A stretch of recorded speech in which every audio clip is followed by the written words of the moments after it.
শীতল ছড়ে সুরে দেওয়া খুনের হুমকিটা নাওমির মস্তিষ্কে বিঁধল। এত দুঃসাহস! রোমানিয়ায় দাঁড়িয়ে এই রাজ্যের প্রিন্সেসকে হুমকি দিচ্ছে কে এই পুরুষ?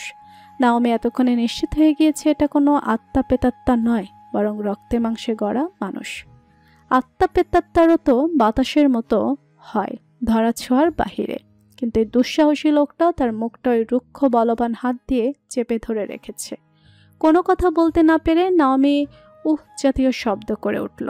আত্মরক্ষার জন্য মুহূর্তে নিজের অপর হাতে থাকা খঞ্জরটা অজ্ঞাত ব্যক্তির পেট বরাবর চালানোর চেষ্টা করে, তবে তাতে খুব একটা লাভ হয় না। উল্টো অসভ্য লোকটা নিজের অপর হাত দ্বারা নাওমির হাত হতে খঞ্জরটা ছিনিয়ে নিয়ে ধারালো খঞ্জরের প্রান্ত নাওমির গলায় চুই চুই অবস্থায় চেপে ধরল। মুহূর্তেই নাওমি আপন জায়গায় বরফের ন্যায় স্থির হয়ে গেল। একবিন্দু নড়চড় করছে না সে। সামান্য একটু এদিক ওদিক হলেই তার গলাটা এই অসভ্যের হাতে কাটা পড়বে। নাওমিকে স্থির হতে দেখে এবার আগন্তুক লোকটা হিমশীতল স্বরে বলে উঠল, মুখ থেকে হাত সরাচ্ছি, কোনো ধরনের চালাকি করার স্পর্ধা দেখাবে না মেয়ে। আমি এই খঞ্জরটা তোমার গলায় চালাতে আগ্রহী নই। নাওমি কোনো শব্দ করল না, স্থির দাঁড়িয়ে রইল। তার মুখের উপর থেকে হাতটা ধীরে ধীরে সরে গেল। খঞ্জরটাও সামান্য গলার নিকট হতে সরে যেতেই নাওমি হাত মুষ্টিবদ্ধ করে চকিতে পেছনে ফিরে অসভ্যের মুখ বরাবর ঘুষি বসাতে, কিন্তু তার সাহসিক চেষ্টাকে পণ্ড করে দিয়ে একটা বলিষ্ঠ হাত তার আঘাতের উদ্দেশ্যে উঁচু করা হাতকে নিজের মুষ্টিতে পুড়ে নিয়ে প্রতিরোধ করল। নাওমি মুখ উঁচু করে ক্রোধিত দৃষ্টি মেলে মৃদু আলাই লোকটার মুখপানে তাকালো। কালো চোখের গভীর দৃষ্টির একজন সুপুরুষ দেখতে ব্যক্তি বিরক্তি মেলে দেখছে নাওমিকে। গালজুড়ে দেখা যাচ্ছে ঘন কালো দাড়ি, পরনে তাদের দেশেরই সাধারণ পুরুষদের পোশাক, তবে জাতীয়তা ভিন্ন সে ব্যাপারে নাওমি ইতিমধ্যে নিশ্চিত। ট্রান্সিলভেনিয়ার এই গভীর জঙ্গলে এরকম একজন পুরুষের কি কাজ? অন্য রাজ্যের গুপ্তচর নয় তো? নাওমি দৃষ্টিতে ক্রোধ এবং কণ্ঠে কাঠিন্যতা বজায় রেখে প্রশ্ন করে, কে তুমি? কে তুমি? ট্রান্সিলভেনিয়ায় কি কাজ তোমার? এবং আমাকে ছোঁয়ার দুঃসাহস কোথায় পেলে? উচ্চতায় কতটুকু হবে মেয়েটা? শক্তপোক্ত পুরুষ দেহের কাজ সমান বোধহয়, কিন্তু কণ্ঠে সে কি তেজ!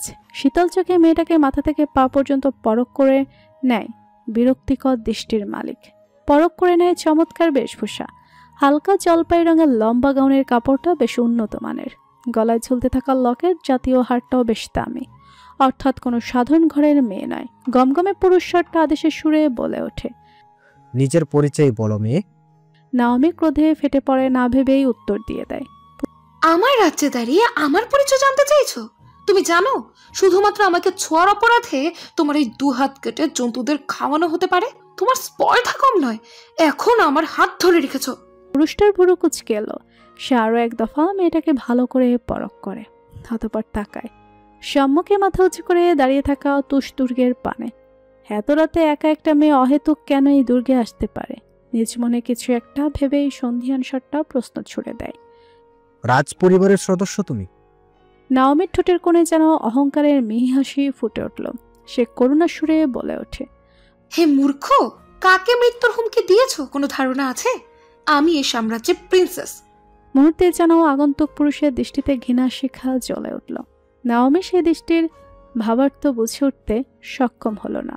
উল্টো কিছু বুঝে ওঠার পূর্বেই দেখল লোকটা আবারও তার মুখ চেপে ধরে নিজের কবজায় নিয়ে এলো তাকে।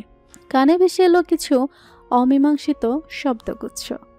তো তোমার শরীরে বর্বরদের রক্ত বইছে, এই জন্যই তো বলি এত তেজ, অহংকার এবং দুঃসাহস কেন তোমার মাঝে?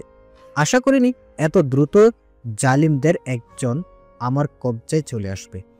বরবাদ জালিমের মতো শব্দগুলো কেন ব্যবহৃত হচ্ছে ঠাওর করতে পারছে না নাওমি। তবে সে এতটুকু বুঝতে পেরেছে এই লোকের উদ্দেশ্য ভালো নয়। ভয়ঙ্কর কোনো পরিকল্পনা ঘুরে বেড়াচ্ছে শয়তানি লোকটার মাথায়। কিন্তু এই লোকের হাত থেকে বাঁচার উপায় কি?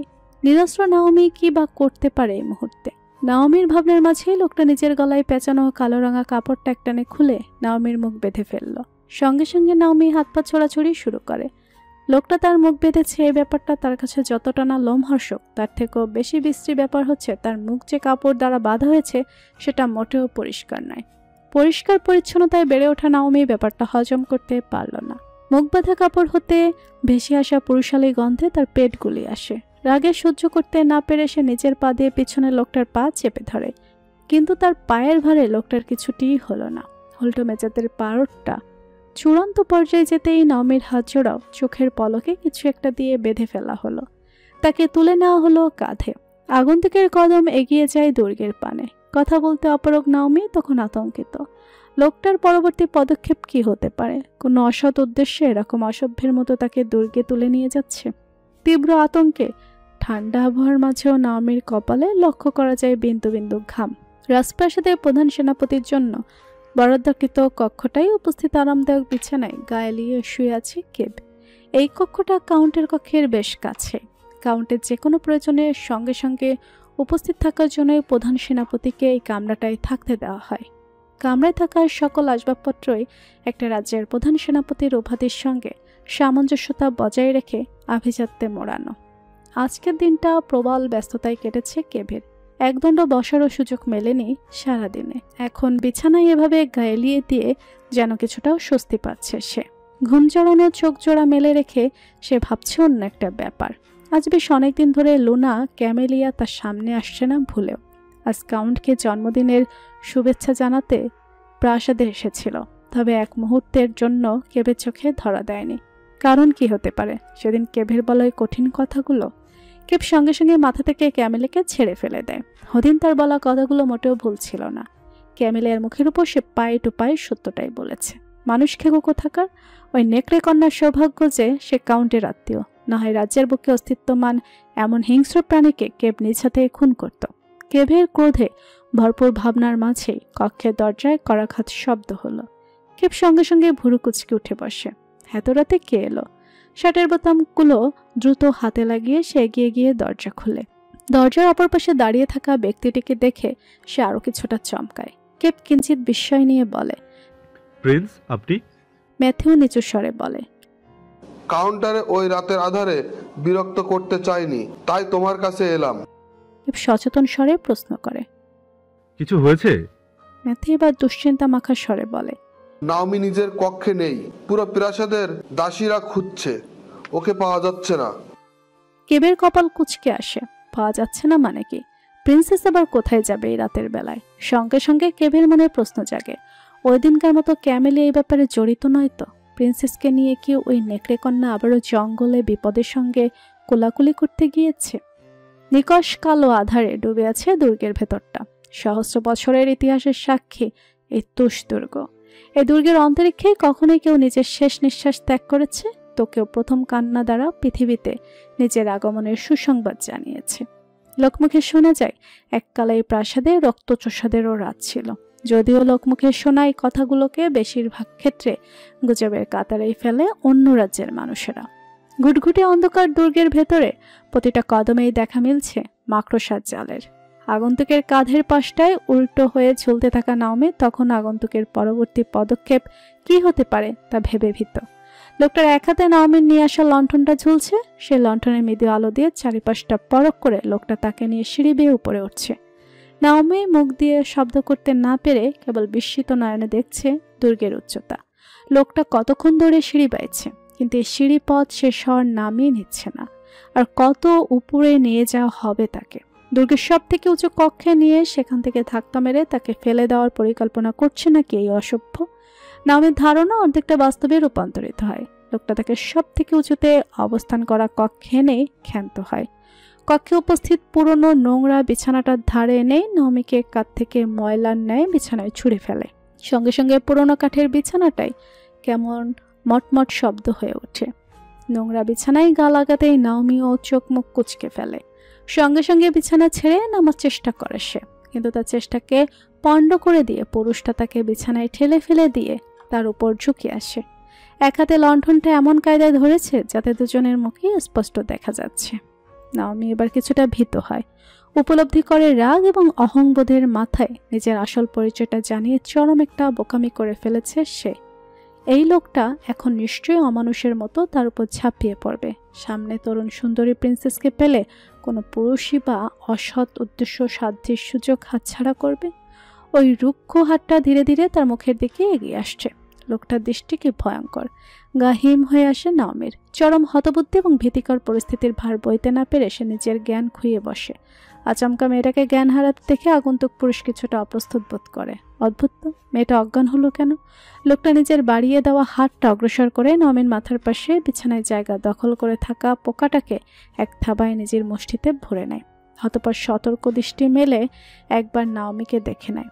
যখন বুঝতে পারে নাওমির এই মুহূর্তে জ্ঞান ফেরার কোনো সুযোগ নেই, তখন নিজে বিছানা ছেড়ে উঠে দাঁড়ায়। হাতের পোকাটাকে দূরে ছুঁড়ে ফেলে বিড়বিড়িয়ে বলে ওঠে, রোমানিয়ান প্রিন্সেসের জ্ঞান হারানোর পিছনে কারণ কি? আতঙ্ক নাকি যুবরাজ মেহজাদের নজর খারাপ রূপ? সমুদ্র তীরে একটা লম্বা একাকী কাটিয়ে সবেমাত্র প্রাসাদে ফিরেছে কাউন্টিয়ান। ঘোড়াটাকে এক প্রহরীর আওতায় বুঝিয়ে দিয়ে সে গায়ের ক্লক খুলতে খুলতে প্রাসাদের ভেতর প্রবাল করে। কিন্তু প্রাসাদের ভেতর কদম রাখতে সে চমকায়। বিশাল হলরুমে দাঁড়িয়ে রাজমাতা আনাস্তাসিয়ার সঙ্গে চিন্তিত মুখে দাঁড়িয়ে লেডি স্যাফিরা।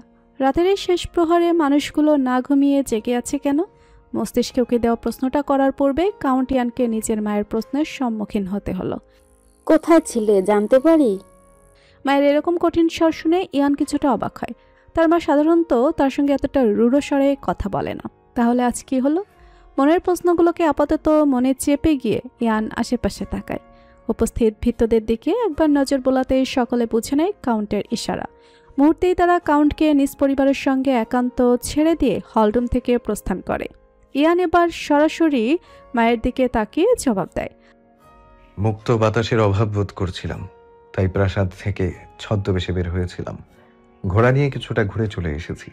আনাস্তাসিয়া এবার প্রশ্ন করে, মুক্ত বাতাস খুঁজতে ট্রান্সিলভেনিয়ায় গিয়েছিলে? ইয়ান অবাক হয় না, সে লুকায়ও না ব্যাপারটা, বরং সত্যি স্বীকার করে বলে, হ্যাঁ। আনাস্তাসিয়া স্বাভাবিক গলায় বলে, বাহ। ইয়ান এবার প্রশ্ন করে, তোমরা জেগে আছো কেন? কিছু হয়েছে? লেডি সাফিরা আপনাকে চিন্তিত দেখাচ্ছে। স্যাফিরার কিছু বলতে হয়, আনাস্তাসিয়া নিজেই থমথমে স্বরে বলে, চিন্তিত হওয়ার কি কথা নয় আমাদের। ছেলে মেয়েরা বড় হয়েছে না জানিয়ে তারা এখন যখন তখন নিজের খেয়াল খুশি মতো যেখানে সেখানে চলে যায়। ইয়ান ভুরু কুঁচকে প্রশ্ন করে, আপনারা কি আমার জন্য চিন্তা করছিলেন? স্যাফিরা এবার নীরবতা ভেঙে বলে ওঠে, নাওমিকে প্রাসাদে পাওয়া যাচ্ছে না। তোমাকে ব্যাপারটা জানাতে গিয়ে আমরা টের পাই তুমিও প্রাসাদে নেই। আমরা ভেবেছিলাম নাওমি বোধহয় তোমার সাথেই আছে। ইয়ান বিস্মিত স্বরে বলে, কি বলছেন? নাওমি তো আমার সাথে ছিল না, কোথায় যেতে পারে ও? আনাস্তাসিয়া থমথমে স্বরে জানায়, এক প্রহরী জানিয়েছে তুমি প্রাসাদ থেকে বের হওয়ার কিছুক্ষণ পরেই নাওমিও ঘোড়া নিয়ে বের হয়। নিরাপত্তার জন্য সৈন্য সঙ্গে যেতে চাইলেও তাতে আপত্তি জানায়। একাই বেরিয়ে যায় প্রাসাদ থেকে। ইয়ান বাকরুদ্ধ বনে যায়। মনে মনে নাওমির প্রতি তীব্র ক্ষুব্ধ বোধ করে সে। সবসময় নিজের মর্জি চালানোর বদ অভ্যাসটা কবে যাবে এই মেয়ের? শৃঙ্খলা ভেঙে রাতের আধারে একা কোথায় যেতে পারে তার বোন? ইয়ানের প্রশ্নের কোনো সুস্পষ্ট জবাব খুঁজে পায় না। নিস্তব্ধ কামরায় গভীর ঘুমে তলিয়ে ক্যামেলিয়া। গায়ে জড়ানো পাতলা ফিনফিনে সাদা রঙের লম্বা ফ্রকটা হাঁটুর নিচ অব্দি লম্বা। নিজের মায়ের মনুষ্য সত্তার দরুন তার মাঝে মানুষেরও বেশ কিছু বৈশিষ্ট্য আছে। এর মধ্যে অন্যতম বৈশিষ্ট্য হলো সাধারণ মানুষের মতো নিদ্রাভ্যাস। কিন্তু ক্যামেলিয়ার এই গভীর ঘুম হুট করে ছুটে যায় কানের কাছে কারোর ডাকাডাকিতে। পিটপিট করে চোখ মেলে তাকাতেই ক্যামেলিয়া দেখতে পায় বিছানার ধারে কৃণা দাঁড়িয়ে নিচু স্বরে তাকে ডেকে চলেছে। ক্যামেলিয়া কপাল কুঁচকে উঠে বসে, চোখ কষলে সে প্রশ্ন করে, কি হয়েছে কৃণা? এই মাঝরাতে কি এমন হয়েছে যে আমার ঘুম ভাঙিয়ে দিলে? পাশের রাজ্য কি যুদ্ধ ঘোষণা করেছে নাকি? দেখো, ইয়ানের হয়ে এসব মানুষদের সঙ্গে যুদ্ধ করতে আগ্রহী নই আমি। বাঘ, সিংহ, অ্যানাগন্ডের সঙ্গে যুদ্ধ করার প্রয়োজন হলে ডাক দিও। কৃণা ক্যামেলিয়ার উন্মুক্ত হাতের বাহু ঢাকার জন্য একটা আবরণী পোশাক হাতে নিতে নিতে জবাব দেয়, আপনার সঙ্গে একজন দেখা করতে এসেছে। ক্যামেলিয়া ভুরু কুঁচকে তাকায়। রাতের এই প্রহরে তার সঙ্গে দেখা করতে আবার কে আসবে? ইয়ান নয় তো? ছেলেটা কি মায়ের সাথে চলে যাওয়ার শোকে শোকাহত? কিন্তু তার ভাইকে তো দেখে বোঝা যায় না যে কোনো রমণীর জন্য আদৌ তার কলিজার আঙ্গার হওয়া সম্ভব। তৈরি হয়ে নিজের কক্ষ থেকে বের হয়ে প্রাসাদের হলরুমে পৌঁছাতেই ক্যামেলিয়া অবাক হয়। তার ভাই আসেনি, বরং ভাইয়ের পালিত গাধাটা এসেছে। কিন্তু প্রধান সেনাপতি হঠাৎ তার সঙ্গে দেখা করতে এলো কেন? প্রাসাদে কি কিছু হয়েছে? ক্যামেলিয়া লক্ষ্য করে হলরুমে তার বাবা সহ আরও বেশ কিছু নেকড়ে মানব উপস্থিত আছে। আরন মেয়ের উপস্থিতি টের পেতেই এবার প্রধান সেনাপতি কেপকে প্রশ্ন করে। এত রাতে আশা করছি কোনো দুঃসংবাদের বার্তা নিয়ে আসনি। কেপ সরাসরি ক্যামেলিয়া চোখে চোখ রেখে বলে ওঠে, প্রিন্সেস নাওমি লাপাত্তা। প্রাসাদ থেকে রাতের আধারে ঘোড়া নিয়ে বের হয়েছেন তিনি, কিন্তু বেরিয়ে কোথায় গিয়েছে তা কারো জানা নেই। আমি নিশ্চিত হতে এলাম উনি এখানে এসেছেন কিনা। আপনারা ওনার হদিশ জানেন? আলফা আরন রড্রিগেজ অবাক হয়, বিস্মিত স্বরে জবাব দেয়, প্রিন্সেস তো এখানে আসেনি। কেব আরনের উত্তর উপেক্ষা করে ক্যামেলিয়ার চোখে চোখ রেখে প্রশ্ন করে, আপনি কিছু জানেন? নাওমির লাপাত্তা হওয়ার খবরে ক্যামেলিয়ার ইতিমধ্যে হতবাক হয়ে আছে। তার উপর কেভের এরকম সন্ধিয়ান গলায় করা ইঙ্গিতপূর্ণ প্রশ্ন তাকে আরও অবাক করে দেয়। সে চোখ সরু করে প্রশ্ন করে, আমার কি এই ব্যাপারে কিছু জানার কথা ছিল?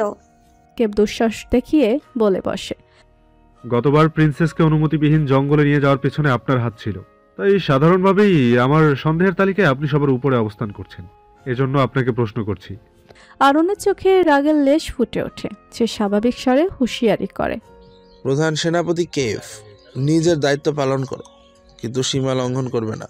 আমার সামনে দাঁড়িয়ে আমার মেয়ের উপরই প্রশ্ন তোলার স্পর্ধা দেখিও না। কেব আরনের হুঁশিয়ারিকে থোড়াই কেয়ার করে ক্যামেলিয়াকে উদ্দেশ্য করে বলে ওঠে, প্রিন্সেস নাওমির গুম হওয়ার সঙ্গে কি আপনার কোনো সম্পৃক্ততা আছে? আরন এবার রেগে কেভের দিকে এগিয়ে যেতে নিলেই ক্যামেলিয়া শান্ত স্বরে বলে, থামো বাবা, সেনাপতিকে নিজে জিজ্ঞাসাবাদ করার সুযোগ দাও। এই মুহূর্তে নাওমিকে খুঁজে পাওয়াটা বেশি জরুরি। ক্যামেলিয়ার কথা শুনে আরন থেমে যায়। সংক্ষিপ্ত কথাটুকু বলার পুরোটা সময় ক্যামেলিয়া কেপকে দেখছিল। বিপরীত মানুষের দৃষ্টিতে নিজের জন্য ঘৃণাটুকু উপলব্ধি করতে সে একটা দীর্ঘশ্বাস ফেলে। তুষ দুর্গের বুকে আজ বহু বছর পরে কোনো মানুষের পদধূলি পড়েছে। দুর্গের প্রধান ফটকের মুখে দাঁড়িয়ে জেইলান বিস্ময় নিয়ে নিজের পাশে দাঁড়ানো আব্দুলের দিকে তাকায়, প্রশ্ন করে, এটাই সেই তুষ দুর্গ?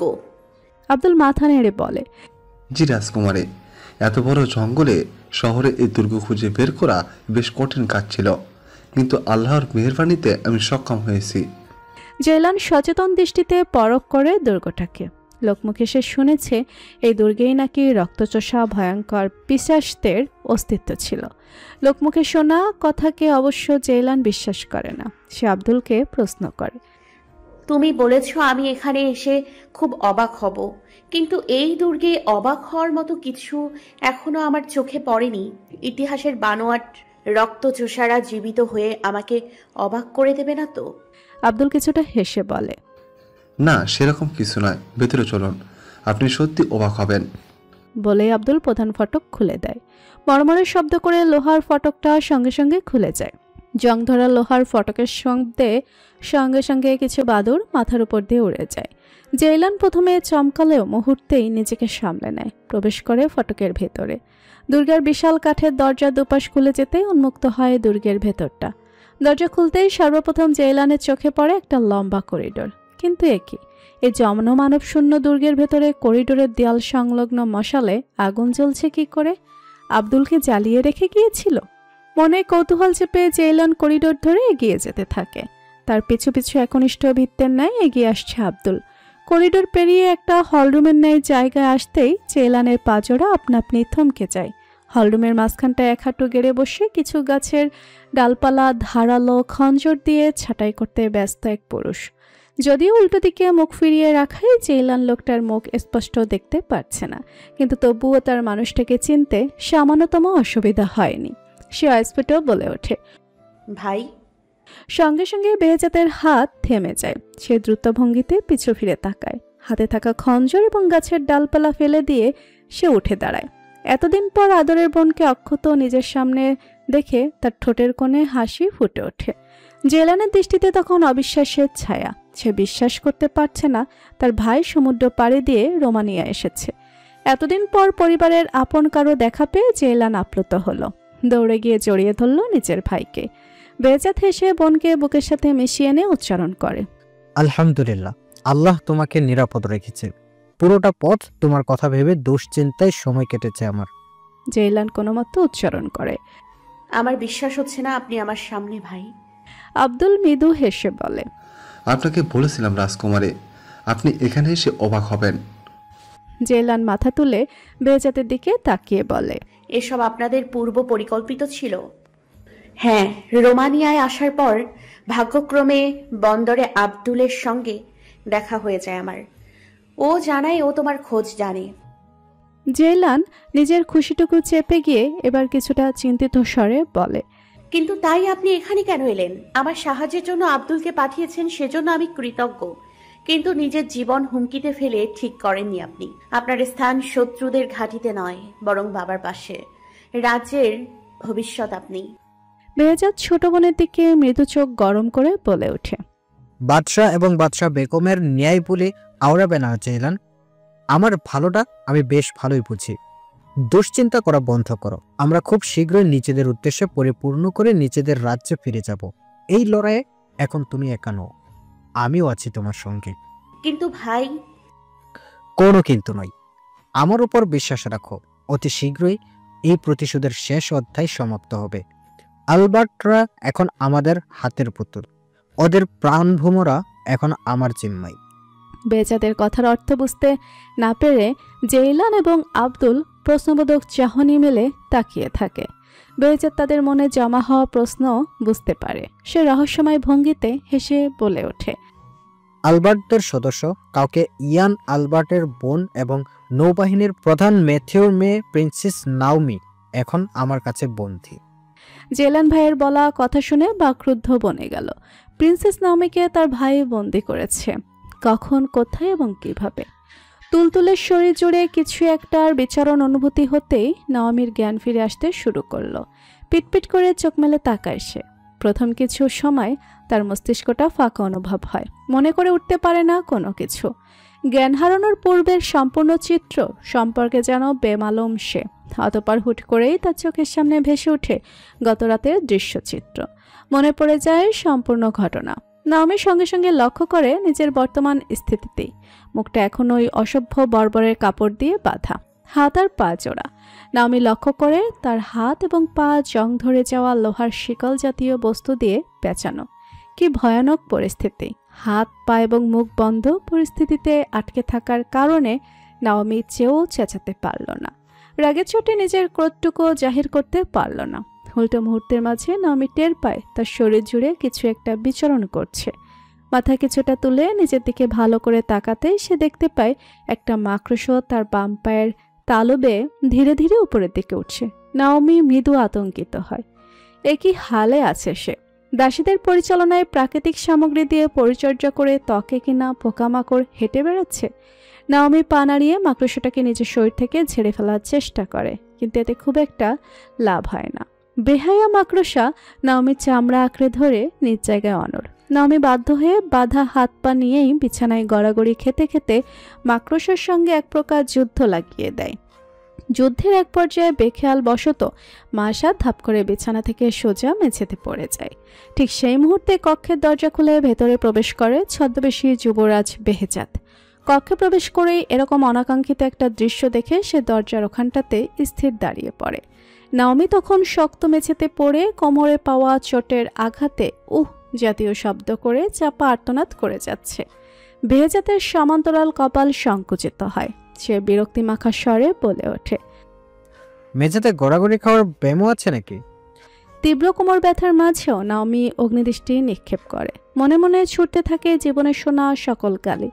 একবার খালি তার হাতটা মুক্ত করা হোক, সেই খচ্চরকে নিজ হাতে খুন করবে। বেহেজাত এগিয়ে এসে নাওমির সামনে এক হাঁটু গেড়ে বসে। সচেতন দৃষ্টি মেলে নাওমিকে পরখ করে নেয়। এই ঠান্ডা আবহাওয়াতেও ঘামছে এই মেয়ে। মুখভঙ্গি দেখে মনে হচ্ছে মুখ দিয়ে নিঃশ্বাস নেওয়ার অভাবে এখনই বুঝি দম ফুরিয়ে পটল তুলবে। কিন্তু এত সহজে যে এই সোনার হাঁসকে মরতে দেওয়া যাবে না।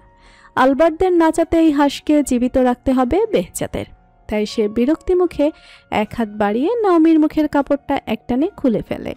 মুক্ত বাতাসে শান্তিতে একদণ্ড নিঃশ্বাস নেওয়ার পূর্বে নাওমির সম্পূর্ণ তুষ দুর্গ কাঁপিয়ে ব্যথায় আর্তনাদ করে ওঠে। উচ্চস্বরে করা আর্তনাদে বেহেজাত নিজের কান চেপে ধরতে বাধ্য হয়। মানুষ নাকি খেকশিয়াল এটা? এভাবে গলা ফাটিয়ে চেঁচানোর মানে কি? নাওমি আর্তনাদ করতে করতে রাজপরিবারের নীতি ভেঙে অশ্রাব্য গালিগালাজ করতে থাকে। বেহেজাত কান থেকে হাত সরিয়ে চোখ গরম করে তাকিয়ে ধমকে ওঠে, আর একটাও শব্দ উচ্চারণ করলে জিভ টেনে ছিঁড়ে ফেলবো। সময় থাকতে মুখের লাগাম টানো, নয়তোবা। নাওমি পাল্টা ধমকে ওঠে। নয়তোবা কি? হ্যাঁ, কলিজা থাকলে আমার হাত আর পা খুলে দেখ। আমার জিভ টেনে ছেড়ার জন্য তোর হাত অক্ষত রাখি কিনা আগে দেখ। গতরাতে যেই মুখে তুমি সম্বোধন ছিল, আজ সেই একই মুখে তুই সম্বোধন শুনে বেহেজাতের মাথা গরম হয়ে গেল। একজন যুবরাজকে অসম্মান করার স্পর্ধা দেখাচ্ছে এই নির্বোধ মেয়ে। এটা যদি রোমানিয়া না হয়ে তুরস্ক হতো, তাহলে এতক্ষণে জনসম্মুখে এই অসভ্য মেয়ের ফাঁসি কার্যকর হয়ে যেত। বেহেজাত এবার ঠান্ডা স্বরে হুমকি ছুড়ে, মুখ সামলে। তোমার সামনে থাকা মানুষটার পরিচয় সম্পর্কে কোনো ধারণা আছে তোমার? নাওমি মুখ ভেঙচি কেটে বলে, কে তুই? কোন রাজ্যের গুপ্তচর? মালিকের কাছে খবর পৌঁছে দেওয়ার গোলামি করতে আমার রাজ্যে এসেছিস? বেহেজাত রেগে গিয়ে এক হাতের থাবায় নাওমির চল শক্ত করে চেপে ধরে, ফিসফিসিয়ে বলে ওঠে, আমার পরিচয় জানতে হলে কিছুদিন অপেক্ষা করতে হবে তোমাকে। নিজের উদ্দেশ্য হাসিল করে নেই একবার। তোমাকে শেষ করার আগ মুহূর্তে নিজের পরিচয়টুকু এলান করে দেব। বলেই বেহেজাত উঠে কক্ষ থেকে বেরিয়ে গেল। নাওমি ফেল করে তার যাওয়ার পানে তাকিয়ে রইল। কোনো উদ্দেশ্যটা হাসিল করতে চাইছে এই লোক? নাওমির পরিবারের ক্ষতি করতে এসেছে নাকি?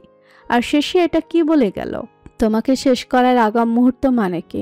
নাওমিকে খুন করতে চাই, সেই ইঙ্গিতটাই কি বুঝিয়ে দিয়ে গেল? বেহেজাতের বলে যাওয়া কথার উপর থেকে মনোযোগ সরিয়ে নাওমি আবার নিজের দিকে তাকায়। মাকড়সাটা তার পা ছেড়ে মেঝে ধরে পালিয়েছে অনেকক্ষণ হলো, কিন্তু এখন এই বাধা হাত পা নিয়ে কি সেই নোংরা মেঝেতে পড়ে থাকবে?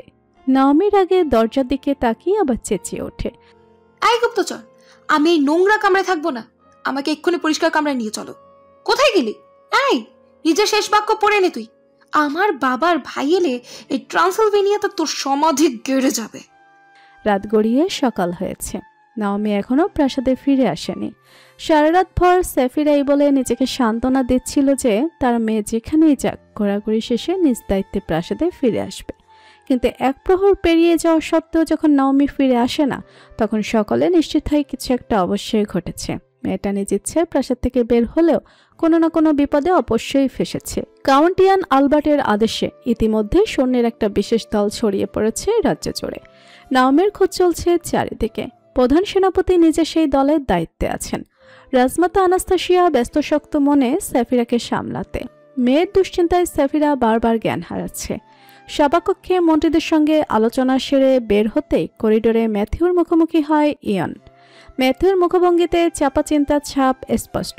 ইয়ান এগিয়ে যায় চাচার দিকে, কাঁধে এক হাত রেখে আশ্বাস দেওয়ার সুরে বলে, নাওমিকে ঠিকই খুঁজে বের করা হবে। ইয়ানের কথাই খুব একটা আশ্বস্ত হলো না ম্যাথিউ। মনের মাঝে বাঁচতে থাকা চিন্তার ঘণ্টাটা ক্রমশ দামাদাম বেজে যাচ্ছে।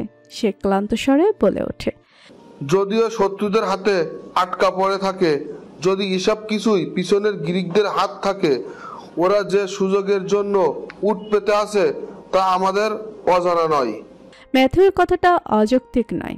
হতেই পারে নাওমির এই নিখোঁজ হওয়ার পেছনে গ্রিকদের হাত রয়েছে। তবুও ইয়ান ম্যাথিউকে সান্ত্বনা দিয়ে বলে, গ্রিকদের হাতে থাকলে ওরা নাওমির ক্ষতি করার মতো দুঃসাহস দেখাবে না। নাওমিকে আমাদের বিরুদ্ধে ব্যবহার করতে পারে, কিন্তু ওকে জানে মারবে না, নিশ্চিত থাকো। ম্যাথিউ আর কিছু বলে না। সে ক্লান্ত দেহটা টেনে উল্টো পথে হাঁটা ধরে। সৈন্যদের নিয়ে তার গিয়ে নাওমির খোঁজ করতে হবে। একটা মাত্র সন্তান তার। নাওমিকে যতই শাসনে রাখা হোক না কেন, তার প্রতি ভালোবাসাটাও তো সকলের প্রবল। সবুজ অরণ্যের বুকে ঘোড়ার পিঠে বসে ছুটে চলেছে ক্যামেলিয়া। তার পিছু পিছু ঘোড়া নিয়ে ছুটছে প্রধান সেনাপতি কেপ। গতরাতে বাস্কপ প্রাসাদ থেকে আরনের অনুমতি নিয়েই কেব এবং তার দলের সঙ্গে নাওমির খোঁজ করতে সঙ্গে এসেছে ক্যামেলিয়া। তার জানা মতে এখন পর্যন্ত বেশ কিছু সম্ভাব্য জায়গায় খুঁজে দেখা হয়েছে, তবে কোথাও নাওমির খোঁজ মেলেনি। যেহেতু সৈন্যের দলও সঙ্গে আছে, তাই ক্যামেলিয়া নিজের নেকড়ে রূপে ঘুরে বেড়াতে পারছে না। বাধ্য হয়ে ঘোড়ায় করে তার চলতে হচ্ছে। জঙ্গলের ভেতর চমৎকার একটা জায়গায় এসে ক্যামেলিয়া নিজের ঘোড়ার লাগাম টানে। সঙ্গে সঙ্গে ঘোড়াটা স্থির দাঁড়িয়ে যায়। ক্যামেলিয়া ঘোড়ার পিঠ থেকে নেমে চারিদিকে সতর্ক দৃষ্টি বোলায়। সঙ্গে আসা সৈন্যদের আদেশের সুরে বলে, আশেপাশে জায়গাটা ভালো করে খুঁজে দেখো তোমরা। কাউন্টের আত্মীয় হওয়ার সুবাদে সৈন্যদের নিকট ক্যামেলিয়ার কথার একটা ভার এবং গুরুত্ব আছে সদা। তারা ক্যামেলিয়ার কথা অনুযায়ী আশেপাশে ছড়িয়ে ছিটিয়ে পড়ে প্রিন্সেস নাওমির খোঁজ করতে। কেব এবার নিজের ঘোড়া ছেড়ে নেমে আসে, বিরক্তিমাখা স্বরে বলে ওঠে, এসব অহেতুক জায়গায় ঘুরিয়ে আপনি আমার এবং আমার সৈন্যদের সময় অপচয় করছেন। ক্যামেলিয়া বুড়ুকুচকে ফিরে তাকিয়ে বলে ওঠে, তুমি কি নাওমিকে আমার থেকে বেশি চেনো? না, ব্যক্তিগতভাবে আমি ওনাকে চিনি না, কিন্তু ওনার খোঁজ করার দায়িত্বটা আমার আপনার নয়। ক্যামেলিয়া জবাব দেয়, আমিও এখানে নৃত্য করতে আসিনি, ওর খোঁজই করছি। এই জায়গাগুলো ওর প্রিয়, তাই আগে এখানে খুঁজে দেখছি। কেব বিরক্তি নিয়ে আশেপাশে তাকায়। জায়গাটা জুড়ে বেশ চমৎকার জংলি ফুলের বাহার, তবে কোথাও প্রিন্সেসের কোনো চিহ্ন নেই। কেব বিরক্ত হয়ে বলে, সঙ্গে যেহেতু এসেছেন সেহেতু নিজ ক্ষমতার ব্যবহার করুন। ঘ্রাণ শক্তি দিয়ে খুঁজে দেখুন আশেপাশের প্রিন্সেসের ঘ্রাণ পান কিনা। আপনার নেকড়ের ক্ষমতা অন্তত কোনো উপকার তো আসবে আমাদের। ক্যামেলিয়া কেবের কথায় তেতে উঠে বলে, গাধার মতো কথাবার্তা বলবে না আমার সামনে। ঘ্রাণ শক্তি কোথায় পাবো আমি? আমি নেকড়ে মানবী, কোনো কুকুর না। কেব একই স্বরে চেঁচিয়ে ওঠে, আর আমিও মানুষ, কোনো গাধা না। নিজের কথাটুকু শেষ করেই কেব সেখান থেকে হনহনিয়ে চলে যায় আশেপাশে খুঁজে দেখতে। ক্যামেলিয়া আপন জায়গায় দাঁড়িয়ে রাগে কাঁপতে থাকে। ঠিক সেই মুহূর্তে কোথা থেকে যেন দমকা হাওয়া এসে তাকে ছুঁয়ে কর্ণকুহরে ভেসে আসে একটা ফিসফিস স্বর, আমার কথা ভুলে গিয়েছো ক্যামেলিয়া? ক্যামেলিয়া চমকে তাকায়, চেনে যায় অদৃশ্য স্বরটাকে।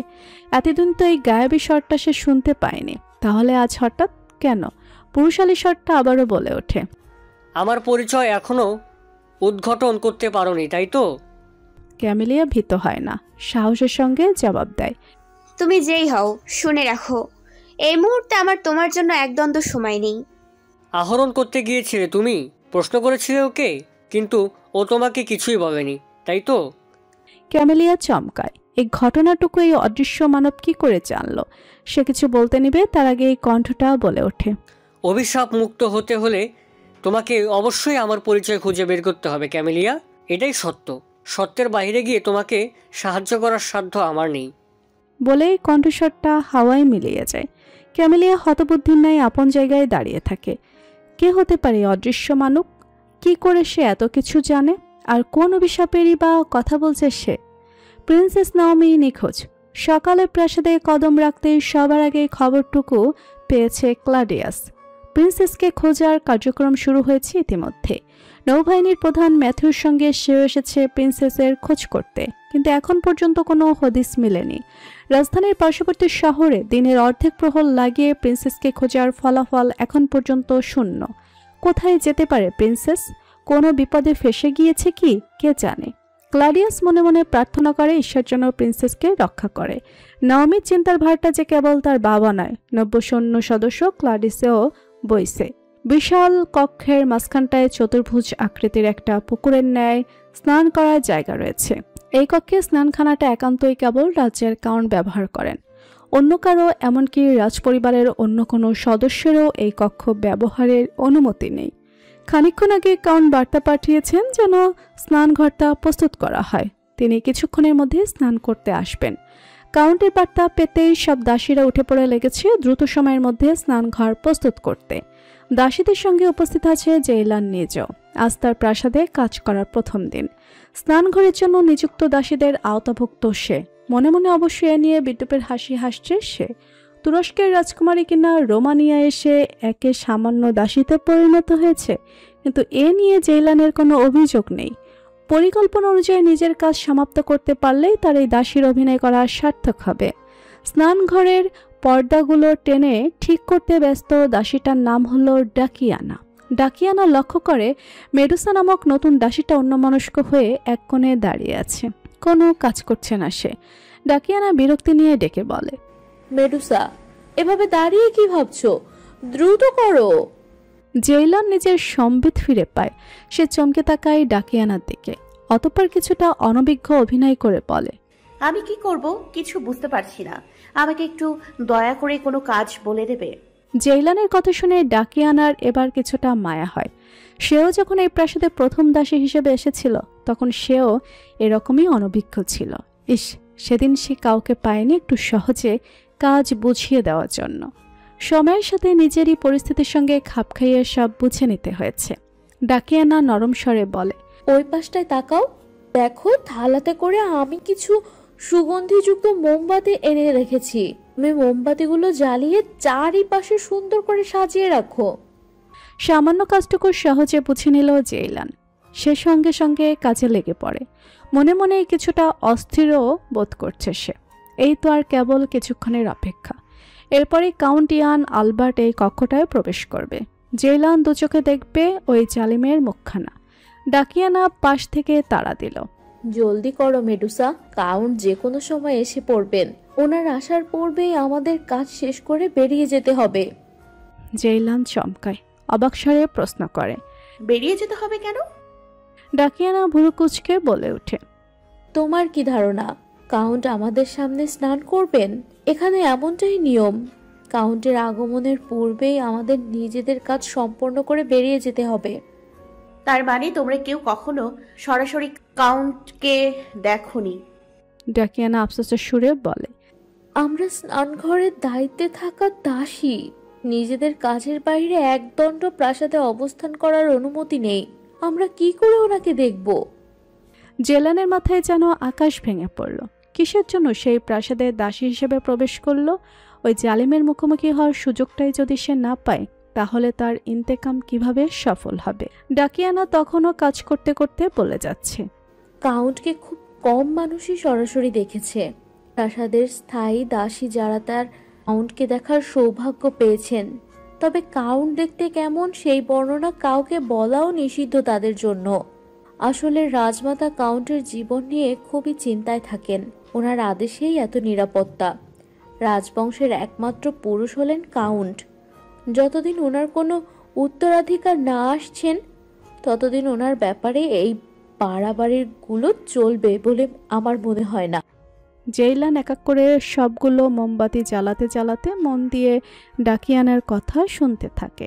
সম্পূর্ণটা শুনেই সে মনে মনে বেডরুপের হাসি হাসে, বিড়বিড়িয়ে বলে, উত্তরাধিকার ভূমিষ্ঠ হওয়ার জন্য আগে কাউন্টের বেঁচে থাকতে হবে। জালিম ইয়ান আলবার্ট আগে আমার ছবল থেকে বেঁচে দেখা, তারপর না হয় নিজের রাজ্যের ভবিষ্যৎ নিশ্চিত করবে। মেডুসার বিড়বিড়িয়ে বলা কথা শুনে ডাকিয়ানা আগ্রহী সুরে প্রশ্ন করে, কি বলছো তুমি? জেইলান সঙ্গে সঙ্গে বলে ওঠে, কিছু না, মোম জ্বালানো শেষ, আমি এগুলো সাজিয়ে রেখে আসছি। কতটুকু বলেই মেডুসা কক্ষের চারিপাশে এক এক করে সুগন্ধিযুক্ত মোমবাতিগুলো সাজিয়ে রাখতে শুরু করে। বাকি দাসীরা ততক্ষণে নিজ নিজ দায়িত্ব সম্পন্ন করে দ্রুত কদমে পেছনের দরজা দিয়ে বেরিয়ে যায়। ডাকিয়ানার কাজও প্রায় শেষ। সে গলা উঁচিয়ে ডাকে মেডুসাকে, মেডুসা দ্রুত করো, বের হতে হবে আমাদের।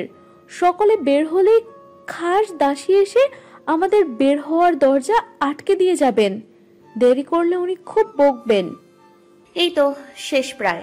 কতটুকু বলে জেইলান দ্রুত মোমবাতিগুলো রাখতে থাকে। ইতিমধ্যে মোম গলে জেসমিন ফুলের চমৎকার ঘ্রাণ বেরিয়েছে। পুরো কক্ষটা ফুলের সেই ঘ্রাণে মৌ মৌ করছে, অথচ কক্ষ জুড়ে একটা কোনো ফুল নেই। শেষ মোমবাতিটা রাখার সময় জেইলান আর চোখে ডাকিয়ানার দিকে তাকায়। ডাকিয়ানার মনোযোগ তখন দরজার পানে নিবদ্ধ। এই সুযোগে মেডুসা ইচ্ছে করে মোমটাকে ঝুলন্ত পর্দার কাজটায় এমন অবস্থায় রেখে দিল যেন সামান্য বাতাসের প্রকোপে একটা চরম দুর্ঘটনা ঘটে যেতে পারে। নিজের কাজটুকু ডাকিয়ানার দৃষ্টির অগোচরে সম্পন্ন করে জেইলান উঠে দাঁড়ায়। স্বাভাবিক ভঙ্গিতে এগিয়ে গিয়ে ডাকিয়ানার সঙ্গে স্নানঘর হতে প্রস্থান করে। পিছনে ফেলে যায় একটা আশঙ্কাজনক পরিস্থিতি। সারাদিন গড়িয়ে সন্ধ্যা নেমেছে। দিনের আলো ম্লান হয়ে আধারে মিলে গিয়েছে। পুরোটা দিন ধরে নাওমি তুষ দুর্গের সব থেকে উঁচুতে অবস্থিত কক্ষের মেঝেতে পড়েছিল। এক মুহূর্তের জন্য কেউ আসেনি তাকে খাবার দেওয়ার কিংবা একটা পরিষ্কার কক্ষ দেওয়ার প্রয়োজনও বোধ করেনি ওই বর্বর লোকটা। ক্ষুধা এবং পোকামাকড়ের জ্বালাতনে নাওমি কত চেঁচিয়েছে, কিন্তু তার আওয়াজ কারো কানে পৌঁছায়নি। অন্ধকার বদ্ধ কামরার দরজাটা কটকট শব্দ তুলে ধীরে ধীরে খুলে যায়। কক্ষে প্রবেশ করে বেহেজাত। এক হাতে তার আগুনের মশাল এবং অন্য হাতে একটা থালা। বেহেজাত লক্ষ্য করে ময়লা মেঝেতে শুয়ে থাকা ঘুমন্ত নাওমিকে। না চাইতে ওই মেয়েটাকে আপাতত তার জীবিত রাখতে হবে। যদি কোনো কারণে জেইলা নিজের কাছে ব্যর্থ হয়, তাহলে এই মেয়েটাকে ব্যবহার করে নিজের উদ্দেশ্য হাসিল করবে সে। হাতের মশালটা কক্ষের এক কোণে দেয়াল সংলগ্ন একটা জায়গায় রেখে নাওমির দিকে এগিয়ে আসে বেহেজাত। এক হাঁটু গেড়ে বসে হাতের থালাটা মেঝেতে রাখে। পুরো কক্ষে একবার নজর বোলায় সে।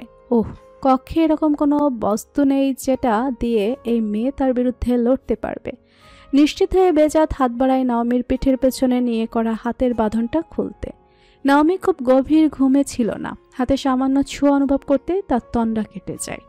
চোখ মেলে তাকায়, দেখে অসভ্য লোকটা তার উপর দিয়ে ঝুঁকে গিয়ে পেটের কাছে বাঁধা হাত ছড়া খুলছে। নাওমি অবাক হয়ে কিছুটা, লোকটা তার হাত খুলছে কি কারণে? তাকে কি মুক্ত করে দেওয়া হবে? হাত এবং পা জোড়া শেকলের বাঁধন মুক্ত হতে নাওমির সঙ্গে সঙ্গে উঠে বসার চেষ্টা করে, কিন্তু এত লম্বা সময় ধরে হাত এবং পা বাঁধা অবস্থায় থাকার কারণে সে স্বাভাবিকভাবে হাত পা নাড়াতে পারে না। মনে হচ্ছে যেন অঙ্গ প্রত্যঙ্গ সম্পূর্ণ অবশ হয়ে গিয়েছে। বেজাত সূক্ষ্ম দৃষ্টিতে লক্ষ্য করে ব্যাপারটা, তবে তার বিন্দুমাত্র মায়া হলো না। সে কেবল ফলের থালাটা ঠেলে নাওমির সামনে দিয়ে উঠে চলে যেতে নেয়। নাওমির সঙ্গে সঙ্গে ক্রোধ মিশ্রিত স্বরে বলে ওঠে, অমানুষ কোথাকার! আমাকে সারাদিন এই জাহান্নামে বন্দি করে রেখে এখন মানবতা দেখানো হচ্ছে? তোর মানবতা এবং দয়া আমি গ্রহণ করবো ভেবেছিস? হ্যাঁ, আমার হাত এবং পা যদি বিকল হয়ে যায় আমি তোকে ছেড়ে দেব না। ঈশ্বর, আমার হাত! শেষের বাক্যটা ব্যথাসিক্ত স্বরে বলে ওঠে নাওমি। বেজাত ঘুরে তাকায়, তার কপালে বিরক্তির ভাঁজ। সে থমথমে স্বরে বলে ওঠে, খাবে নাকি অভুক্ত থেকে মরবে সেটা তোমার ইচ্ছা, কিন্তু আরেকবার যদি আমার সঙ্গে বেয়াদবি করার ভুল করেছ তবে বিশ্বাস করো খুব খারাপ হবে। আমাকে খারাপ হতে বাধ্য করো না। খারাপ হওয়ার বাকিটা আছে কি? বিগত রাত থেকে আমি একটা শয়তানের হাতে বন্দি। আমার পরিবার বোধহয় পুরো রাজ্য তন্ন তন্ন করে খুঁজে বেড়াচ্ছে আমাকে, অথচ আমি কিনা জনমানবহীন ট্রান্সিলভেনিয়া দুর্গে পোকামাকড়ে ঘেরা এই নোংরা কামরাটাই আটক। সারাটা দিন পেরিয়ে গেছে, অথচ আমি এক ফোঁটা পানিও পান করতে পারিনি। তার উপর এখন আমার হাত পা অবশ লাগছে, আমি কিচ্ছু অনুভব করতে পারছি না। আর কি খারাপ হওয়ার বাকি আছে? হ্যাঁ? নাওমি কোনো মতে উঠে বসে তেতে ওঠে। শুরুতে ক্রোধান্বিত স্বরে কথা শুরু করলেও ধীরে ধীরে নাওমি নরম হয়ে যায়, তার চোখ ফেটে জল গড়িয়ে পড়ে। কথার মাঝে নিঃশ্বাসে টান পড়ে, তবুও সে বলতে থাকে, সম্পূর্ণ দোষ আমার। ঈশ্বর আমাকে শাস্তি দিচ্ছেন। মা বাবার কথার অবাধ্য হওয়ার ফল এটা। আমার সাথে কি কি হতে পারে ভেবেও আমার মাথায় যন্ত্রণা হয়ে যাচ্ছে। একবার মনে হচ্ছে আমাকে খুন করে ফেলা হবে, আবার মনে হচ্ছে আমাকে। নাওমির কথাটুকু অসম্পূর্ণ রয়ে যায়, তবে সেই অসম্পূর্ণ কথার পূর্ণাঙ্গ ভাবার্থটা বুঝতে বেহেজাতের বিন্দুমাত্র অসুবিধা হয় না। সে কিছুক্ষণ ফেলফেল করে তাকিয়ে থেকে নীরবে কক্ষ থেকে বেরিয়ে যায়। দরজার ওপারে গিয়ে বেহেজাত দরজা তালাবদ্ধ করে দেয়। কক্ষের ভেতর থেকে তখন ভেসে আসছে প্রিন্সেসের হিসকি তুলে কাদার শব্দ। বেহেজাত অবাক হয় না, যতই তেজ দেখাক না কেন, কখনো না কখনো তো অসহায় হবারই ছিল এই মেয়ের। সারাদিনের চিন্তা এবং ক্লান্তির ভারটা কিছুটা কমাতে এই সন্ধ্যাবেলায় স্নান করতে এসেছে কাউন্ট ইয়ান আলবার্ট। গায়ের শার্টটা একপাশে খুলে রেখে সে ধীর পায়ে নেমে যায় কক্ষের মাঝে কুসুম গরম পানিতে ভর্তি ছোট্ট পুকুর জাতীয় জায়গাটায়। ঠান্ডা আবহাওয়ায় এই গরম পানিতে শরীরের ভারটুকু ছেড়ে দিয়ে চোখ বুজে নেয় ইয়ান। মাথায় ঘুরছে তার হাজারটা চিন্তা, তবে আপাতত সব থেকে বড় চিন্তাটা হলো নাওমিকে নিয়ে।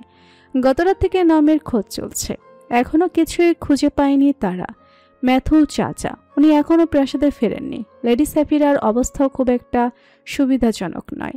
এমন অবস্থায় রাজ্যের কাজ নিয়ে ইয়ানের ব্যস্ততা দেখানোটা সমীচীন নয়। তাছাড়াও ভ্রাতৃত্বের জায়গা থেকে ইয়ানেরও নাওমিকে নিয়ে ভয় হচ্ছে। তার এই বোন বাঁধন ছাড়া চঞ্চল এবং উড়নচণ্ডী প্রকৃতির হলেও বেশ নাজুক। এই যে প্রহর গড়ানোর সঙ্গে সঙ্গে তাপমাত্রা এত নিচে নামছে, ব্যাপারটি ইয়ানকে খুব চিন্তিত করে তুলছে। নাওমি ঠান্ডা সহ্য করতে পারে না। কে জানে মেয়েটা এখন কোন অবস্থায় আছে, গায়ে কোনো শীতের পোশাক আছে কিনা সেটাও বা কে জানে।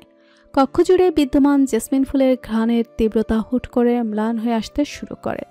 তার বদলে কেমন পোড়া পোড়া একটা ঘ্রাণ এসেও নাকে ঠেকছে। ইয়ান সঙ্গে সঙ্গে চোখ মেলে তাকায়। পোড়া ঘ্রাণের উৎস খুঁজতে আশেপাশে তাকাতে এসে লক্ষ্য করে কক্ষের দক্ষিণ পাশে পুকুর আবৃত করার জন্য ঝুলন্ত পর্দাগুলোতে দাউ দাউ করে আগুন জ্বলছে। সম্পূর্ণ কক্ষ জুড়ে ছড়িয়ে যাচ্ছে কালো ধোঁয়া। চোখের সামনে আগুনটুকু মহামারীর ন্যায় ছড়িয়ে পড়ছে। ইয়ান সঙ্গে সঙ্গে গলা উঁচিয়ে কক্ষের বাহিরে পাহারার জন্য মজুদ ভৃত্যকে ডাকে। নিজেও ঝড়ের ব্যাকে স্নানের পুকুর ছেড়ে উঠে এসে আগুনে ছড়িয়ে পড়ার ব্যাপারটায় বাধা দিতে ব্যস্ত হয়ে যায়। কাউন্টের চেঁচানোর স্বর শুনতেই দুজন ভৃত্য হুড়মুড়িয়ে স্নান ঘরে প্রবেশ করে। সঙ্গে সঙ্গে তারা দেখতে পায় ভয়ঙ্কর দৃশ্যটা। দুজনেই চেঁচিয়ে আরও মানুষকে ডেকে দৌড়ে এগিয়ে যায় কাউন্টকে নিরাপদে আগুনের কাছ থেকে সরিয়ে আনতে। স্নানঘরের চেঁচামেচি মুহূর্তে ছড়িয়ে যায় সম্পূর্ণ প্রাসাদে। সবাই এসে জড়ো হতে থাকে সেখানে। একটা পর্যায়ে আনাস্তাসিয়ার কানেও শব্দ যেতে সেও সাফিরাকে ছেড়ে দৌড়ে স্নানঘরের দিকে যায়। রাজমাতাকে দেখে স্নানঘরের বাহিরে ভিড় করা সকলে দুপাশে সরে দাঁড়িয়ে আনাস্তাসিয়াকে জায়গা করে দেয়। আনাস্তাসিয়া দরজার সামনে থেকে অবিস্ময়কর দৃষ্টি মেলে দেখে স্নানঘর জুড়ে চলতে থাকা দাউ দাউ আগুন। একদল ভৃত্য ব্যস্ত পায়ে আগুন নেভানোর কাজ চালিয়ে যাচ্ছে, তবে কোথাও ইয়ান নেই। আনাস্তাসিয়া ভীত স্বরে সেখানে উপস্থিত খাস দাসীকে জিজ্ঞেস করে, আমার ছেলে কোথায়? খাস দাসী জবাব দেয়, কাউন্ট ঠিক আছেন রাজমাতা, আপনি চিন্তা করবেন না, ওনাকে ভিন্ন দরজা দিয়ে উদ্ধার করে ওনার কক্ষে নিয়ে যাওয়া হয়েছে। আনাস্তাসিয়া আর এক দণ্ড অপেক্ষা করল না, দ্রুত দৌড়ে যায় ছেলের কক্ষের উদ্দেশ্যে। সম্পূর্ণ দৃশ্যটা নীরবে দেখে ঘটনাস্থলে কেবল উপস্থিত হওয়া জেইলান। মনে মনে কিছুটা আশাহত হয় সে। প্রথমত তো কাউন্ট ইয়ান আলবার্টকে আগুন ছুঁতে পারেনি, দ্বিতীয়ত কাউন্ট আবারও লোকচক্ষু এড়িয়ে পালিয়ে গেল। জেইলান ওই জালিমের মুখখানা দেখার সুযোগ পেল না। তবে এভাবে আনাস্তাসিয়াকে ভীত সন্ত্রস্ত মুখে দেখে জেইলানের মনে আলাদাই প্রশান্তি কাজ করছে। আলবার্টের শান্তি দিনের সমাপ্তি ঘণ্টা শুরু হয়েছে। যেই রাজপরিবারের প্রিন্সেস নিখোঁজ এবং কাউন্ট মৃত্যুর দুয়ারের কাছ থেকে ঘুরে এসেছে, সেই রাজপরিবারে কিভাবে শান্তির ঘুম দেবে সেটাই জেইলান দেখে ছাড়বে। সারাদিন নাওমির খোঁজ শেষে সবেমাত্র নিজ প্রাসাদে ফিরল ক্যামেলিয়া। মনটা বেশ খারাপ তার। নাওমির জন্য ভীষণ দুশ্চিন্তা হচ্ছে। ভারাক্রান্ত মন নিয়ে নিজের বাবার খোঁজ করতে এসে জানতে পারল আরন প্রাসাদে নেই। কোথায় গিয়েছে সেটাও কেউ জানে না। ক্যামেলিয়ার মনে চিনতে এসে ভর করল। ইদানিং বাবা প্রায়ই না জানে কোথায় যেন যায়। অতবার গভীর রাত করে প্রাসাদে ফিরে। ব্যাপারটা কিছুটা সন্দেহজনক ঠেকে ক্যামেলিয়ার কাছে। বাবা তো কখনো কোনো কিছু তার থেকে লুকায় না, তাহলে এখন কি এমন হয়েছে যে এত গোপনীয়তা মেনে চলছে আলফা আরন রড্রিগেজ? ক্যামেলিয়া কিছুটা ক্লান্ত ভঙ্গিতে নিজের কামরার দিকে পা বাড়ায়। মনে মনে ভাবতে থাকে নিজের বাবার কথা। বাবা কি এমন ব্যাপারটা আড়াল করছে তার থেকে? কোনো মেয়ের চক্কর না তো? ধ্যাত, অসম্ভব ব্যাপার। নেকড়ে মানব হওয়ায় আরনের বয়সটা এখনো যেন তারুণ্যে থমকে আছে। তো সুদর্শন মুখখানা দেখে কেউ বুঝতে পারবে না যে সে একটা বিবাহ উপযোগ্য মেয়ের পিতা। সহজেই যে কোনো নারী প্রেমে পড়ে যাবে। তবে আরন নিজের স্ত্রীকে এখনো ভালোবাসে। এই জীবনে সে আর কখনো হৃদয় ঘটিত ব্যাপারে জড়াবে বলে মনে হয় না। মনে মনে এরকম বিভিন্ন ভাবনার বীজ বুনতে বুনতে হুট করে ক্যামেলিয়ার পাজোড়া থমকে যায়। স্থির দাঁড়িয়ে কিছু একটা ভাবে সে। অতঃপর দিক বদলে নিজের কামরার বদলে আরনের কামরার দিকে অগ্রসর হয়। আরনের অনুপস্থিতিতে তার কামরায় কেউ প্রবেশ করার দুঃসাহস দেখায় না। তবে ক্যামেলিয়ার ব্যাপারটা ভিন্ন। নিজের বাবার কক্ষে যেতে তার কারো অনুমতির প্রয়োজন পড়ে না। ক্যামেলিয়া সবার অগোচরে আলফা আরন রড্রিগেজের কামরায় প্রবেশ করে দরজাটা ভেতর থেকে চাপিয়ে দেয়। নিজের তীক্ষ্ণ দৃষ্টি দিয়ে পরখ করে নেয় গোটা কামরাটাকে। নিজের গোয়েন্দা সত্তাটার প্রভাবে এসে কক্ষের একপাশে থাকা টেবিলটায় সে কিছু একটা অনুসন্ধান করতে থাকে। একে একে বিভিন্ন বই এবং কাগজপত্র উল্টে পাল্টে দেখে সে। এখানে রহস্যজনিত কোনো ব্যাপার নেই। টেবিলের উপর খুঁজতে খুঁজতে হুট করে ক্যামেলিয়ার দৃষ্টি যায় বিছানার দিকে। বিছানার নিচে সিন্দুক জাতীয় একটা বস্তুর একাংশ দেখা যায়। ক্যামেলিয়া আগ্রহ বোধ করে, ওই সিন্দুকটা ওভাবে আড়াল করে রাখা কেন? কি আছে এর মাঝে? ক্যামেলিয়া টেবিল ছেড়ে বিছানার সামনে গিয়ে হাঁটু গেড়ে বসে। ভারী সিন্দুকটা সহজেই সে একটানে বের করে আনে। কালো রঙা সিন্দুকটার মুখেই ঝুলছে একটা বিশাল বড় তালা। তালাটা দেখতেও খুব একটা স্বাভাবিক লাগছে না। তালার গায়ে কেমন একটা মোটা সুতো পেঁচানো। সুতোটা যে সাধারণ নেকড়েদের সংস্পর্শ এড়াতে লাগানো হয়েছে তা বুঝতে খুব একটা অসুবিধা হয় না ক্যামেলিয়ার। তবে ক্যামেলিয়ার দোষটা সাধারণ নেকড়েদের মতো নয়। আলফার কন্যা সে। আলফা আরন রড্রিগেজের রক্ত বইছে তার শরীরে। সে চাইলেই পারবে এই মুহূর্তে তালাটা ভেঙে সিন্দুকটা খুলে দেখতে, কিন্তু এতে করে ভাঙা তালা দেখলে আরন বুঝে যাবে যে ক্যামেলিয়া তার কক্ষের তল্লাশি নিতে এসেছিল। তাই তালা ভাঙার ভাবনাটা মাথা থেকে ঝেড়ে ফেলে দিয়ে সে সিন্দুকটা জায়গা মতো রেখে দেয়। বাবা যে তালার চাবিটা কক্ষে কোথাও লুকিয়ে রাখার মতো বোকা নয় তা ক্যামেলিয়ার বেশ ভালো করে জানা আছে। তাই সে অযথা চাবি খোঁজার পেছনে সময় অপচয় করে না। যেভাবে এসেছিল সেভাবেই সবার অগোচরে কক্ষ থেকে বেরিয়ে যায়। তবে তার মনটা পড়ে রয় সিন্দুকটার কাছে। কে জানে কি আছে ওর ভেতরে? নিজ শয়নকক্ষে থাকা বিছানাটার অগ্রভাগে মায়ের মুখোমুখি বসে আছে কাউন্টিয়ান আলবার্ট, তার দুহাত আনাস্তাসিয়ার আয়ত্তে। চিকিৎসকের তৈরি করে দিয়ে যাওয়া ওষুধি প্রলেপটা ছেলের দুহাতের তালুতে পরম স্নেহের সঙ্গে লাগাতে ব্যস্ত সে। আগুনে ছড়িয়ে পড়া প্রতিরোধ করতে গিয়ে দুহাতের জ্বলন্ত পদার্থগুলো টেনে খুলে ফেলেছিল। এই কাজ করতে গিয়ে নিজের দুহাতের তালু পুড়িয়ে ফেলেছে সে। ছেলের হাতের এই অবস্থা থেকে আনাস্তাসিয়া পুরো প্রাসাদ মাথায় তুলে ফেলেছিল, অথচ এখন কেমন ঠান্ডা হয়ে বসে আছে। অথচ ভিতরে ঠিকই ঝড় বইছে তার। ইয়ান নীরবে লক্ষ্য করে মায়ের চিন্তিত মুখ, অতঃপর শান্ত গলায় বলে ওঠে, আমি ঠিক আছি মা। আনাস্তাসিয়া কিছু বলে না, নীরব রয়। মন দিয়ে সে ছেলের দুহাতে পট্টি করতে ব্যস্ত। ইয়ান আবারও বলে, আমি সত্যিই ঠিক আছি। আনাস্তাসিয়া এবার মুখ খুলে, আমি খোঁজ নিয়েছি, ওই নতুন দাসীটার অবহেলার কারণে এত বড় একটা দুর্ঘটনা ঘটেছে। ও কাল থেকে আর এই প্রাসাদে আসবে না। ইয়ান কিছুটা প্রতিবাদ করে বলে, তুমি বাড়াবাড়ি করছো এখন। সামান্য একটা ঘটনার জন্য একজনের রুজি রোজগার বন্ধ করার মানেই হয় না। ওই দাসীকে বলে দিও নিজের দায়িত্ব ঠিকঠাক পালন করতে। আনাস্তাসিয়া অবাক হয়ে বলে, এটা সামান্য একটা ঘটনা। অবশ্যই, তুমি নিজেই তো বললে এটা একটা দুর্ঘটনা ছিল। দুর্ঘটনা যে কারো দ্বারা ঘটতে পারে, ইচ্ছাকৃতভাবে তো আর কাজটা করেনি। হয়তো ওই দাসীকে দায়ী করাটা ঠিক নয়। আনাস্তাসিয়া এবার ছেলের হাতের পট্টি বাঁধা শেষ করে বলে ওঠে, ঠিক বলেছ, দোষটা আসলেই দাসীর নয়, দোষটা হলো আসলে তোমার। আমার দোষ?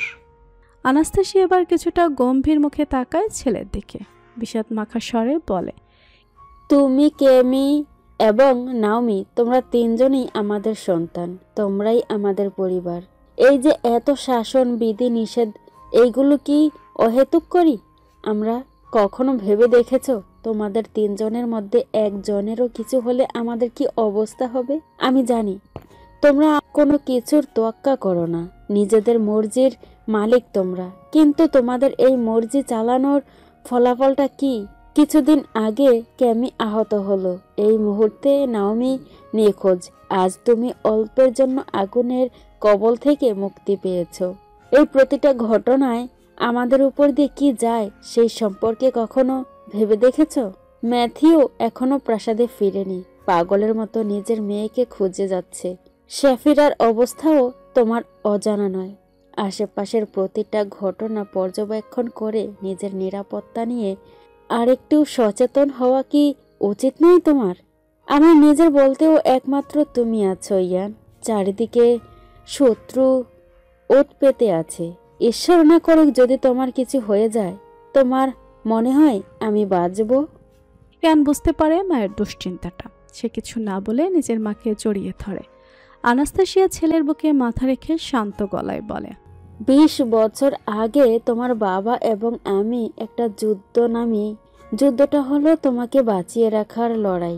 লড়াইটা এখনো চলমান।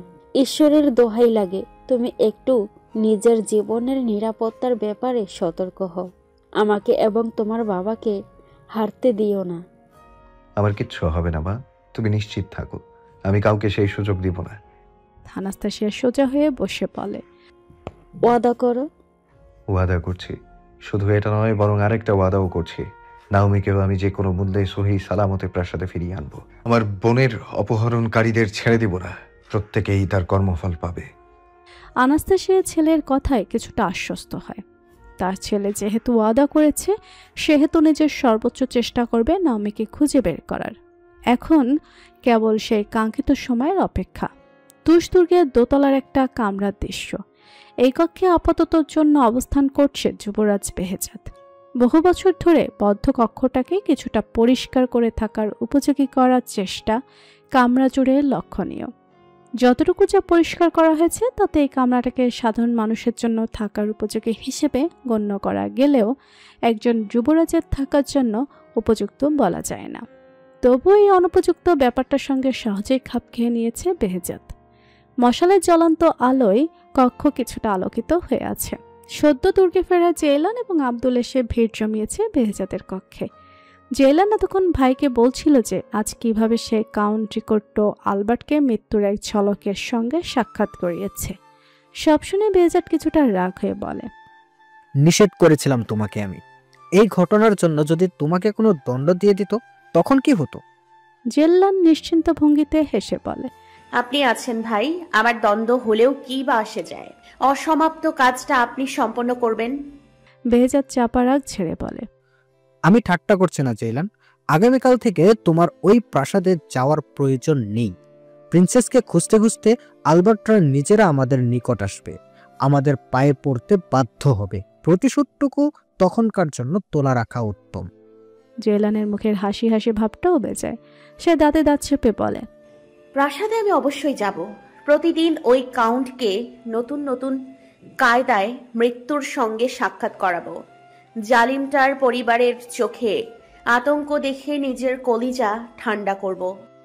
কথাটুকু বলার সময় জেলানের মুখভঙ্গি কতটুকু নিষ্ঠুর দেখাচ্ছিল তা বেহেজাদ এবং আব্দুল দুজনেই লক্ষ্য করে। বেহেজাদ কিছু বলতে নিবে, তবে তার পূর্বে জেলান বলে ওঠে, প্রিন্সেসের জ্ঞান কি ফিরেছিল? হ্যাঁ, সন্ধ্যার দিকে হাত পা খুলে ফল দিয়ে এসেছি খাওয়ার জন্য। আপদটাকে জীবিত রাখার জন্য এখন জঙ্গল ঘুরে ফলের যোগান দিতে হবে আমাদের। আমি গিয়ে মাননীয়া প্রিন্সেসের সঙ্গে দেখা করে আসি। জেলান প্রস্থান করতেই বেহেজাদ এবার গম্ভীর স্বরে আব্দুলকে উদ্দেশ্য করে বলে, জেলানকে তার মর্জি মতো চলতে দিলে ও একটা বিপদে পড়বে, এমনটাও হতে দেওয়া যাবে না। ওকে নিরাপদে রাখা জরুরি। আব্দুল বেহেজাদের কথার প্রত্যুত্তর না করে বলে ওঠে, আমার বেয়াদবি মার্জনা করবেন যুবরাজ, কিন্তু একটা প্রশ্ন করতে বাধ্য হচ্ছি। নিজেকে একবার প্রশ্ন করে দেখুন তো, আপনারা যা করছেন তা ঠিক কিনা? বেহেজাদ ভুরু কুঁচকে প্রশ্ন করে, মানে? প্রতিশোধ, গুম, খুনের পরিকল্পনার ব্যাপারগুলো কি আপনার কাছে ঠিক মনে হচ্ছে? শুরুটা আমরা করিনি আব্দুল, তুমি ভালো করেই জানো কি ঘটেছিল। এত বড় একটা জালিয়াতির পর ছেড়ে দেওয়া উচিত বলে মনে হয় তোমার? আমার কেবল এতটুকু মনে হচ্ছে যুবরাজ, যে হাত আমরা দিনে 5 বার রবের কাছে মোনাজাতের উদ্দেশ্যে তুলি, সে হাতে কারো খুনের রক্ত মানায় না।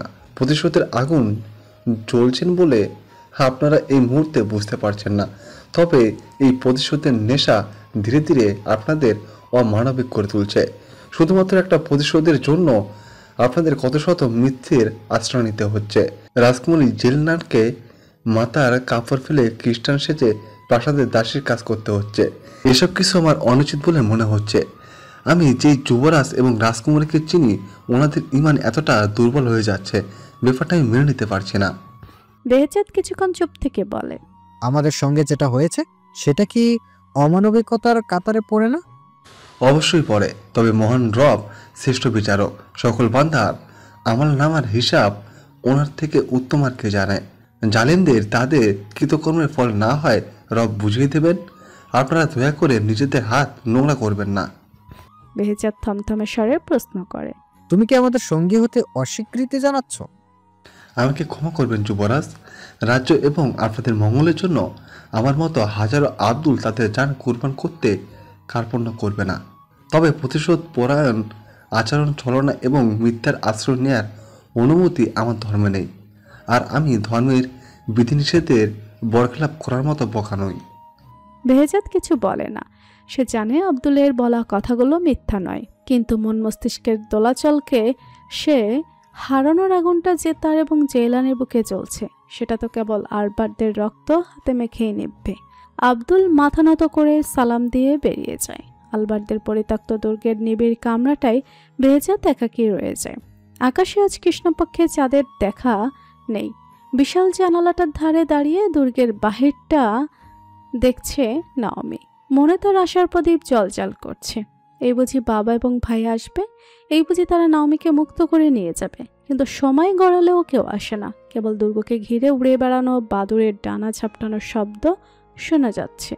হুট করে দরজা খোলার শব্দ কানে ভেসে আসতে নাওমি সচেতন হয়ে যায়। নিশ্চয়ই ওই বর্বর অসভ্য গুপ্তচরটা এসেছে। নাওমি ভুলেও পিছনে ফিরে তাকায় না। আপন জায়গায় শক্ত ভঙ্গিতে দাঁড়িয়ে রয়। সে টের পায়ে ধীরে ধীরে কেউ এগিয়ে এসে তার পেছনে দাঁড়িয়েছে। নাওমি কিছু বলতে নিবে, তার আগেই তাকে অবাক করে দিয়ে একটা নারী স্বর বলে ওঠে, নিজের ভাইয়ের অপেক্ষা করছো প্রিন্সেস? নাওমি চমকে পিছনে ফিরে তাকায়। তার সামনে দাঁড়িয়ে থাকা নারী মূর্তির মুখে তখন ক্রূর হাসির ছাপ।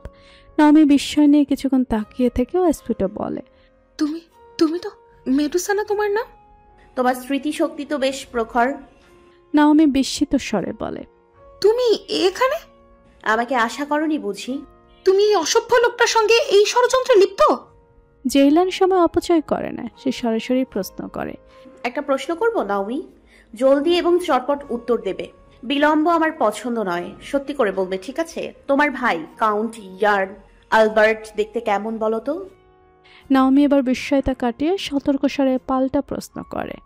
সেটা জেনে তোমার কি লাভ? জেইলান মিথ্যা বলে না, হাই তুলতে তুলতে জবাব দেয়। তোমার ভাইকে খুন করতে সহজ হবে আমার।